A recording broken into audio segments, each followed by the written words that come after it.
Okay, Bergson and the holographic theory. Looking at Ray Kurzweil, his book, The Singularity is Near, but we're going to go with The Singularity is Not Near. So let's take a look. This book by Ray Kurzweil is interesting as a reflection of the current assessment of the AI enthusiast as to where they are in equaling human intelligence. Kind of interesting from that point of view.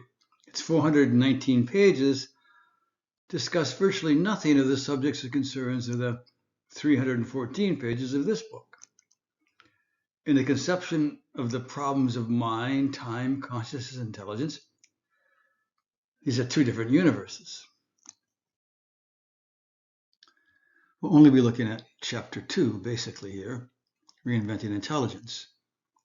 Other chapters are more to do with the future. Life is getting exponentially better, the future of jobs, good or bad, the next 30 years in health and well-being, and peril, the ever dangerous threat of AI. These are not the issue here, these futures. There is, of course, a discussion of the recent achievements of AI in the beginning. Then he notes the three main deficiencies he still sees: contextual memory, common sense, social nuances, for example, an ironic tone of voice.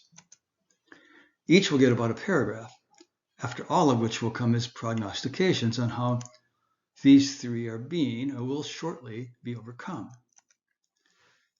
This is a discussion of common sense, characterization thereof. The next area of deficiency is common sense. This is the ability to imagine situations and anticipate their consequences in the real world. For example, even though you have never studied what would happen if gravity suddenly stopped working in your bedroom, you can readily picture that hypothetical and predict what might result. This kind of reasoning is also important for causal inference. If you have a dog and come home to find a broken vase, you can infer what happened. Despite ever more frequent flashes of insight, AI still struggles with this because it doesn't yet have a robust model of how the real, that is the physical world, works, and training data rarely includes such implicit knowledge. Embedded in this statement, just putting it back up on the right there, is the operation of abduction, C.S. Peirce. Right there, if you have a dog and come home to find a broken vase, you can infer what happened. So the elements of abduction, we noted in number 80, the whole discussion on abduction. Surprise. I'm surprised. What the heck? The vase is down. Hypotheses. Why did that happen? Counterfactuals. And causal reasoning. Could the dog have knocked the vase down? Also embedded the problem of imagery and imagination, to imagine situations and anticipate their consequences, which all part of abduction. Now, AI has no model of the origin of the image of the external world. This is where the problem begins. Also known as our sentience, our experience, watching that cup of coffee being stirring it. The origin, that's our image of the external world, but it's also our sentience, also our experience. There's no model of this. If you cannot explain the origin of the images of perception, you cannot deal with imagery and cognition. His first point up there on common sense. The physical world as events, also embedded. The physical world as events described by invariance laws, with invariance defined over time. All the invariance laws defining that coffee stirring, noted many times, velocity flow fields, adiabatic ratios, etc. This experience is already the source of our causal reasoning and counterfactuals. For example, what if I change the spoon to a noodle? Counterfactual. Causal reasoning. Because we understand, we've experienced coffee stirring, got a pretty good idea what's going to happen. So he says, AI, it doesn't yet have a robust model of how the real world works. We noted that. But they're never going to get there because they don't bother to look at this ecological description in ecological psychology of the nature of events. They don't want to look there. But the training data that Kurzweil referred to can never deliver. Why? Because you're back to this problem, the nature of our experience, also known as our sentience. And the answer to this, the model required in Bergson, has nothing to do with the computer model. Just to repeat, we have a holographic field, indivisibly transforming. That is not as a series of discrete instants or states. Holographic field, holography, beam the reconstructive wave through the hologram plate, and the object wave rising to the eye specific to information on the plate, a source, the original source, the object wave, namely the cup. And in Bergson's updated model, in my terms, the brain serves as a modulated reconstructive wave. It is the reconstructive wave passing through the holographic field, now specific to a source within the external field, the cup and the stirring spoon, right where it says it is, external, within the field. A lot more discussion to this, the 1R, 2R, 3R for the revised versions of the introduction to all this. So the modulation of that very complex wave, not a simple frequency, a very complex wave, is driven by the invariant structure of the event. Very important. Further, the brain's chemical dynamics underlie the specified scale of time, that is, the very nature of our sentience. Normally, a buzzing fly, wings a blur. But change the range dynamics, the chemical dynamics. Increase the chemical velocities. We can have a heron-like fly barely flapping its wings. I've noted LSD can do this, acting as a cardinal absorbent via the electronic induction of the 5-HT2A receptors. Raises the frequency of the vibrating mass of neurons. The fly's wings slow. The coffee swirls slow. Conversation slows, etc. Now note, that's one receptor, the 5-HT2A. There are 5,200 plus types of receptors. What all do they do to create our sentience, the nature of our sentience? Now Kurzweil is convinced all this can be handled by more of the same neural network architecture, just ever more computing power, better algorithms. To quote, and so 10 to the 14th ops per second looks conservative as the most likely range.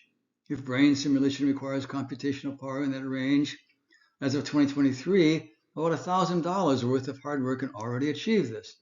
Even if it turns out to require 10 to the 16th operations per second, $1,000 of hardware will probably be able to achieve this in 2032. So complete faith in his neural network computational algorithm and computing power. That's this current state. But this is not simulation via abstract computations. Electronic induction on the 5-HT2A, just like an electric motor. Not the same, obviously, but physically of the same order.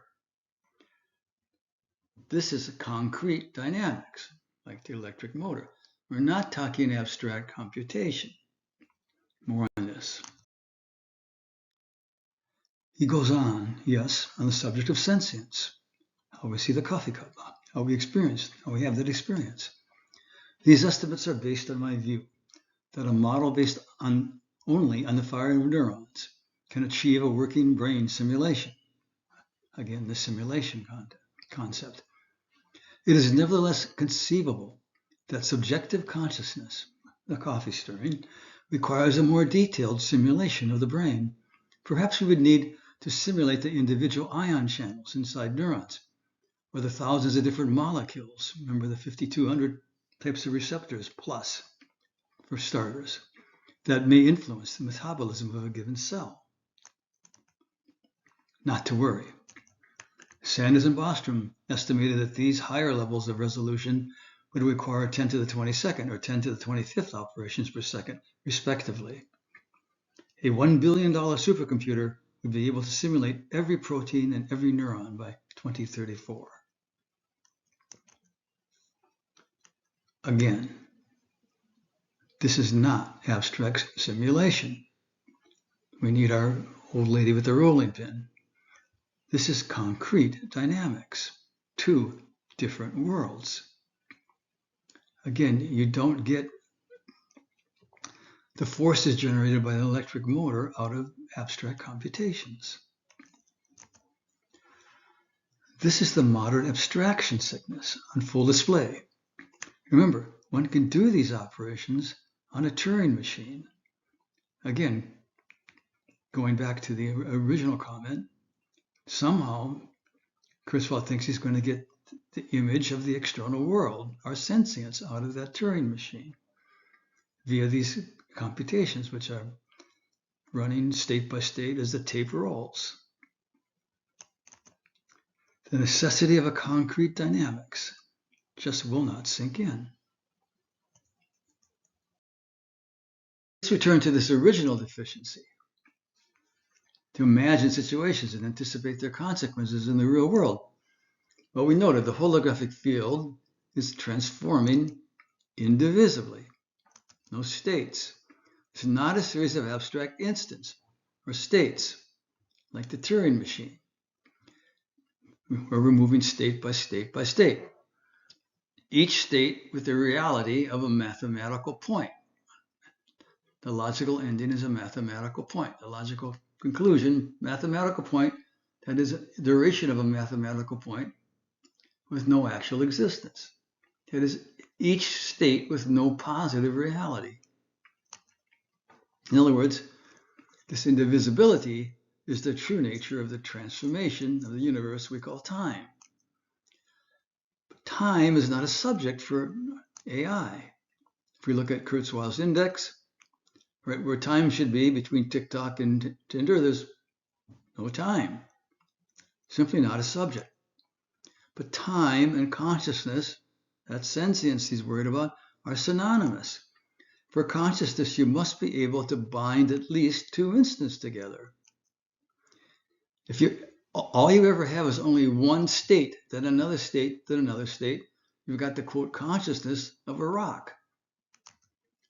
You need some sort of glue to bind all the states together into a continuity such that you can have the continuity underlying expressed by our sentience, our experience of coffee stirring. Without this indivisible continuity, one cannot register invariance over the globality of a transformation. One example again, Wertheimer productive thinking. Asking the question, why is the sum of the angles of a polygon always 360 degrees? And he noted he started with the initial intuition of a point surrounded by an angular space. Then he thought about a line and then breaking it, such as you've got the angle, delta.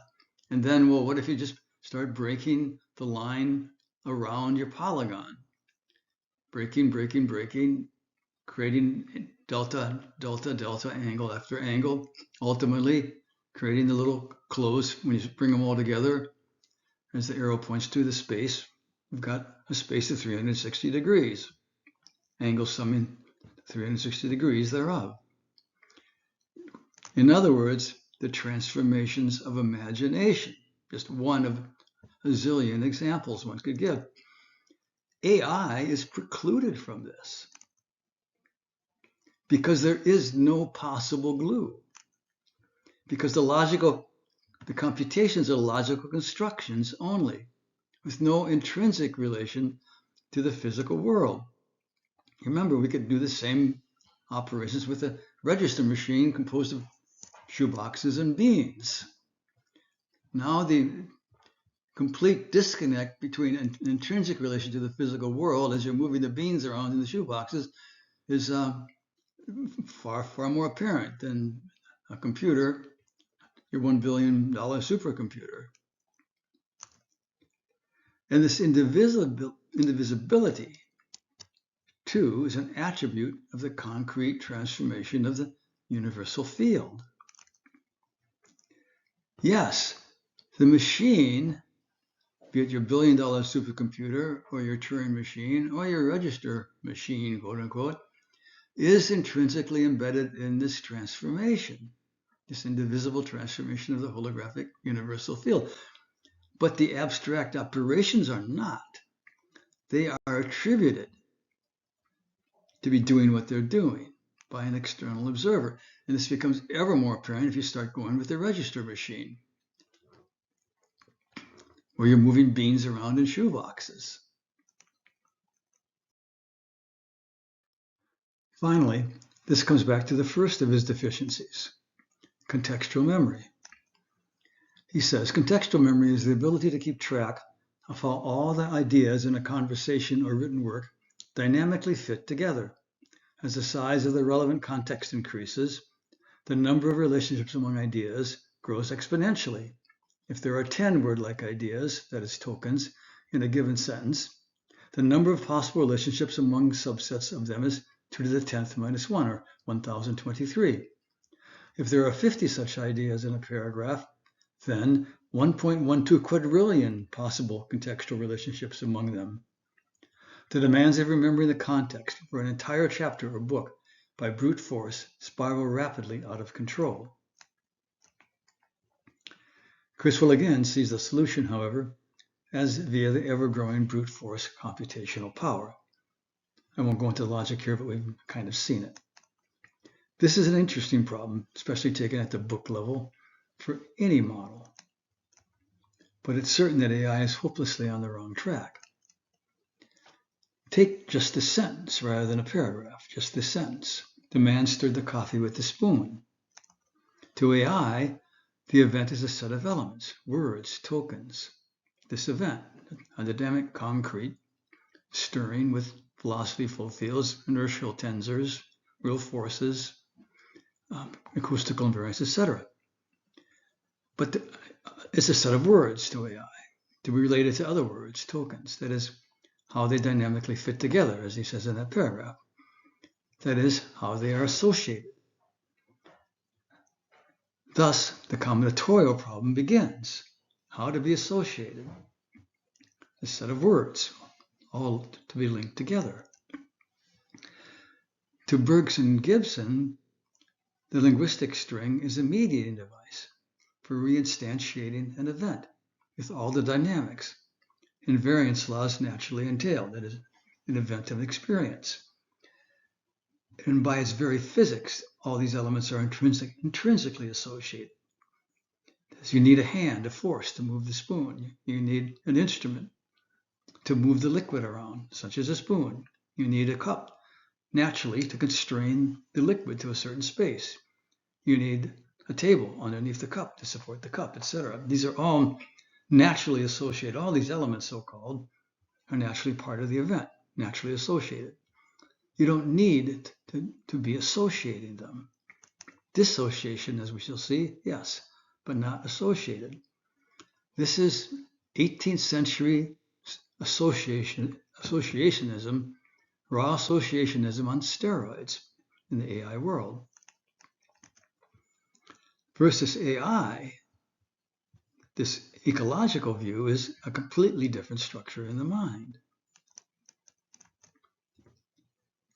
Yes, the event can be differentiated into elements, but all these static elements do not reconstruct the motion, that is, the full dynamics of the event. So Postscript. I've done several videos on the problem of the lack of positive reality in mathematics, or ontological status in more modern terms, as opposed to Bergson's positive reality term. Some are on the right there, not to mention the ones in special relativity, which is really the same problem, where special relativity does not have an explanation of what they say they're trying to explain, but only a mathematical explanation. And the impact of this on current physics, where we have a mathematical explanation that works, often to a very close extent, but where the physical explanation is still missing, still mysterious, still out of reach. but it's a syndrome now normalized. In these cases, Schrödinger's equation, Dirac's equation, state vectors in Hilbert space, general relativity's geometrization of Euler-Lagrange are taken to be literally true, though the physics is yet out of reach. AI is the syndrome in spades.